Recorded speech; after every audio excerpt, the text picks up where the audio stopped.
So, what is the QTS numeracy test and why do you have to take it? Back in the year 2000, the government decided that all newly qualified teachers needed to demonstrate a good understanding of basic maths, so they introduced a test to prove it. The bad news is that you have to pass the test before you can qualify as a teacher. But the good news is that you can take it as many times as you need. And the even better news is that 80% of students pass the test the first time, and nearly everyone passes it eventually. Now, this isn't a test of the maths you're going to teach in the classroom, but of the functional maths you'll need as a practicing teacher, such as scheduling school trips, planning timetables, or tracking pupil performance.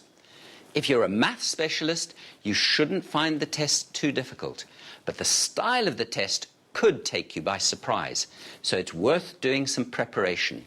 And if you've waved goodbye to maths with a grade C GCSE some years ago, it's certainly a good idea to dust up on your maths.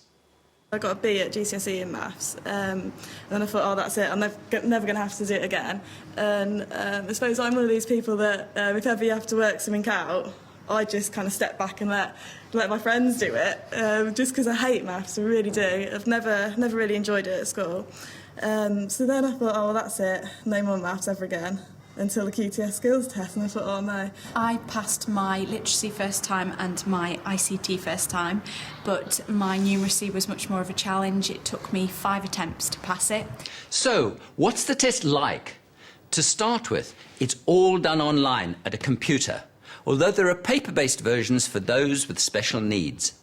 Doing the test on a computer may seem awkward at first, but computer-based testing is becoming more common, so it's important for you to have the same experience as your pupils.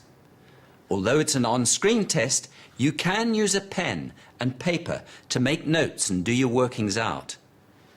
You don't do the test on your own computer, nor on the one at your college. You have to go to a special test centre to take it.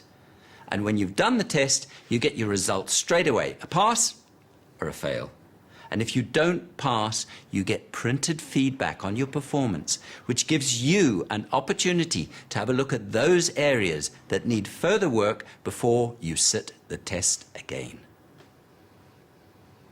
The test itself is in 2 sections.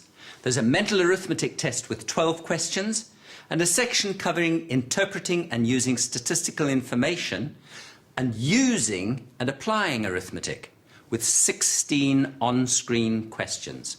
So that's 28 questions altogether. Each question is worth 1 mark, and you have 48 minutes to do the whole test. The pass mark is 60%, so you don't have to get everything right. In fact, 17 right answers out of the 28 will see you through. So, let's have a quick look at the different parts of the test. This is the mental arithmetic test. What is 643 divided A pre-recorded by voice 0.1? reads the question, What is 643 and then it reads the question again. divided by 0.1? Then there's a gap of 18 seconds for you to work out the answer and enter it on the screen.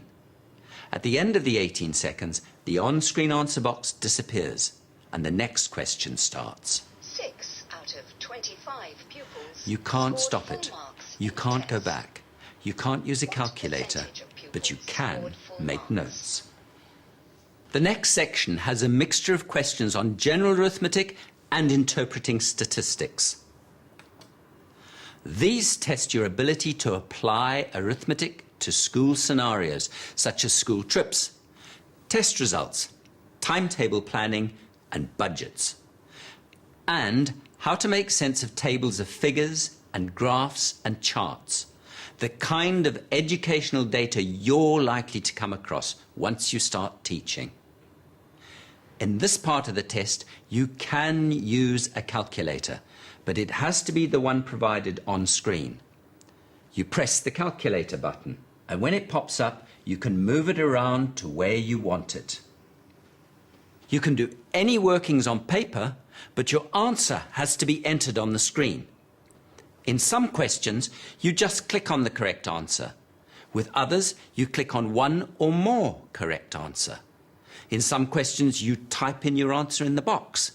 And in some questions, you point and click in the correct area of, say, a table or a graph. In this section, you can work at your own pace, moving on to the next question if you get stuck, and then going back if you want to have another go at something. Don't get bogged down with one question. Allow about 2 minutes for each one. If you spend too long kind of deciding on one question, you could get to the end of the test and you've run out of time. So it's always best to flag them up, kind of make a guess what you think is right, flag it, and then carry on with the whole test and get to the end. So then you've got more chance of, obviously, coming to some easier questions. So, that's an overview of the numeracy test. 48 minutes to answer 12 pre-recorded mental arithmetic questions and 16 on-screen questions about statistics and arithmetic. And if you get 17 of them right, you've passed. Good luck.